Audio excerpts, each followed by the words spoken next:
after the whole John boat thing, I fished a lot. I actually signed up. I fished Central Florida bass anglers, and I started fishing a lot of these clubs that would go outside this area, and fish a lot on Toho, Lake Harris, Okeechobee, just pretty much all around in Florida here. And then when I started doing that, I really realized, this is what I want to do. I enjoyed going to these different lakes, going to new bodies of water I haven't went to, and tried to learn them all these different times of the year, and really enjoyed it. And it was just a dream. It wasn't something I knew, this is what I'm going to be doing. It was something I was going to, give it all I got and make it happen as best as I could, and not have any regrets. John Cox, a local sight fishing specialist. He's seeing and catching fish that no one else has been able to find. Coming off that season, we made good money, me and my buddy. He was fishing, Keith, I was fishing co-angler, and it was that next step. The tour was the next step after that, and he was like, hey, let's do it, let's go. It was crazy how, we're getting ready to leave for this thing. We have no money. Keith borrows his dad's credit card.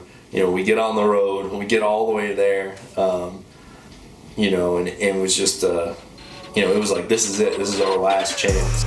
He's having to get through a drainage ditch to get to a spot. He's using a 17-foot aluminum boat, powered by a 75 horsepower motor, but it sits light, it sits shallow in the water. He's able to get to a spot, and when he gets there, he's catching 14 pounds a day.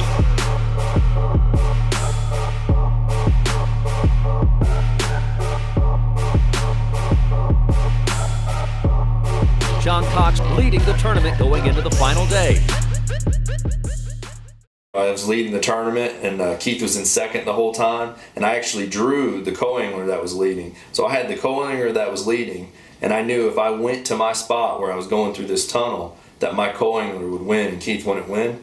And so that day when I took off, I thought, and I said, you know what, I'm not even going to go to that hole. I'm going to give Keith a chance to win this thing. And so I took my guy and went to a completely different area, and knowing I might lose the tournament, but I was like, Keith's been doing this as much as I have.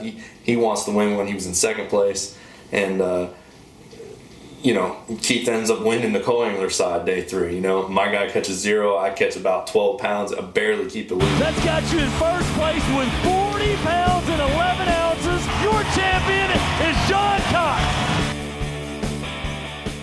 That was the coolest thing, is that we both went there so broke, and we both came out, with $120,000. We were high-fiving the whole way back to the house.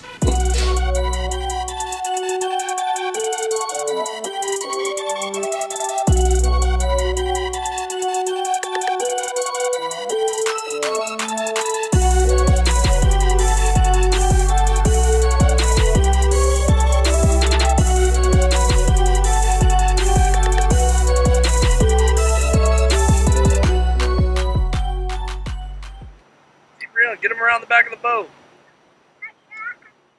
Pull them around. Both my daughters, they're amazing. They didn't have a choice. I remember them both being in diapers and having them with me practicing. I had no babysitter, and it was like, okay, if I'm gonna go practice for this thing, I'm gonna take them with me. And we went all the way out to Arkansas, and threw their life jackets on, and we went and spent 12-hour days on the water, and. So they've been there from the beginning. They haven't had a choice. When they're catching fish and they go to high five me, that's when I know that I'm dad. They're changing so much the older they get. Now they're 7 and 5. At first I thought Savannah, when Savannah was 4 and 5, I was like, man, she's gonna fish. She can go all day. I remember I hooked her with an Alabama rig one time. We're out in Guntersville. She's like 4 or 5. She doesn't even have her hair yet. I hook her through the arm with the Alabama rig. I yank it out, and I'm like, we need to go in. She's like, no, Dad, we're good. We just kept fishing with me, and it was just like, this is what she's gonna do. And she's changed a lot since then. Now it's like Lily's the one that wants to go all the time, and Savannah wants to do some other things. So, and I remember being the same way when I was younger. Like I was kind of back and forth. Fishing was always there, but it was like, there was other stuff that caught my attention that I wanted to try, and you know, I ended up always just falling back. I mean, I remember one time I wanted to be a professional BMXer, you know, so I was like jumping my bike and stuff, and then I knocked myself out, and I was in the hospital for like a couple weeks, and you know, I started fishing again every day and was like, you know, maybe this is what I'm supposed to do instead, you know.